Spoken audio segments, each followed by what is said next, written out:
Welcome to this explainer. Today, we're doing something really cool. We are taking a viral collection of bite-sized philosophical quotes and completely transforming them into a cohesive, actionable toolkit for personal growth. We're going to comb through all these timeless insights to see what it actually takes to build a truly unbreakable mindset. So think about this for a second. What on earth do a Roman emperor like Marcus Aurelius, a pioneering mind like Carl Jung or Viktor Frankl, and an elite Olympic sprinter like Usain Bolt all have in common? I mean, at first glance, absolutely nothing, right? They seem totally disconnected by time, profession, you name it. But as we unpack the source material today, you'll see they're actually deeply connected. They all share this singular, foundational understanding of mental resilience and internal discipline. All right, kicking things off with part one, forging your own path, defining your unique journey. Okay, so before you can conquer your obstacles, you have to actually figure out which road you're walking on in the first place, right? And to frame this, we're looking to the Roman Stoic philosopher Seneca. 2,000 years ago, literally 2 millennia ago, he noted there is more than one path to the top of the mountain. The big takeaway here is that your specific strengths, your current situations, and your personal struggles are entirely different from mine or anyone else's. You simply cannot reach mastery by pretending you're someone you're not. Blindly following someone else's path? It completely suppresses your true potential. It's kind of like trying to wear someone else's shoes to run a marathon. It just doesn't work. A true inner warrior understands their own capabilities and consciously chooses to carve out their own specific route. The destination, the top of that mountain, it might be exactly the same, but the journey to get there, it has to be uniquely yours. Moving right along to part two, the obstacle is the way. This is all about reframing adversity. So once you actually start walking that unique path of yours, you're inevitably going to hit some roadblocks. It's a given. But how should we handle those sudden, massive obstacles? Well, what stands in the way becomes the way. This profound realization comes directly from Marcus Aurelius. Think about how completely counterintuitive that is for a second. The very thing acting as an impediment to your action is exactly what ends up advancing it. Mind-blowing, right? The psychology of this Stoic principle really breaks down into a few distinct steps. First, you just have to acknowledge the path is blocked. Call it what it is. But step two is where the magic actually happens. You lean in. The literal process of dismantling that obstacle becomes your new work. It becomes your new path.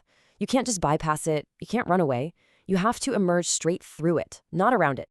Because here's the thing, when you confront those obstacles head on and you inevitably stumble, you develop this incredible new superpower. Think of it like this. I don't fear the fall anymore because I've mastered the climb back up. When you genuinely learn from every single loss and every single fall, you become incredibly hard to defeat. That totally paralyzing fear of failure, it just vanishes entirely because you know exactly how to recover. Which brings us to part three, mastering your emotional control, or in other words, protecting your peace. I want you to reflect for a second. When was the last time you got easily offended by just a passing comment or maybe an unexpected setback? We've all been there. But remember this, anyone who can trigger you can manipulate you. Experiencing emotions isn't a weakness, obviously, we're human, but lacking control over them, that's dangerous. Getting offended easily is essentially handing the remote control to your brain over to someone else. You're letting them dictate your state of mind. Absolutely no way we're doing that. So you've got to actively play defense with your peace of mind. First off, do not react to every single provocation. It's just not worth it. Practice staying calm in the face of chaos and think clearly before you speak or act. Ultimately, you just have to stop giving other people the power to disturb your peace. This right here is exactly how you take back control of your life from external manipulators. All right, let's get into part four, the internal battle, fighting comfort and excuses. Now, while we literally just talked about external manipulators, I've got news for you. The most significant war you will ever fight isn't actually against other people. The real battle is against comfort, fear, and excuses. Our source material ties this directly back to those timeless psychological truths explored by brilliant minds like Carl Jung and Viktor Frankl. Internal resistance isn't just some personal failing on your part. It's a universal human experience. Every single day, you're fighting your own urge to just stay comfortable, your own unfounded fears, and all those excuses we creatively invent to avoid doing the hard work. To win this internal battle, we really need an anchor, right? A rock-solid foundation of truth. And René Descartes gives us this ultimate realization: I think, therefore I am. Descartes noted that, the outside world might be a complete illusion, people might deceive you, your dreams might mix with reality, but the simple, absolutely undeniable fact that you possess conscious thought, that cannot be proven false. And because you exist as a thinking being, your mental fortress is governed entirely by you. As long as you are thinking, your ultimate reality is controlled by your thoughts. You have the ultimate, unyielding authority to choose. Are you going to give in to comfort and fear, or are you going to take the wheel and push forward? It's all on you. And finally, part 5, discipline over talent, sustaining the warrior mindset. So how do we actually sustain this profound psychological mastery day in and day out? What keeps the engine running? Well, we look from ancient existential philosophy all the way to modern physical dominance. Olympic sprinter Usain Bolt said, "Speed comes from talent, a legend is made by discipline." Think about that.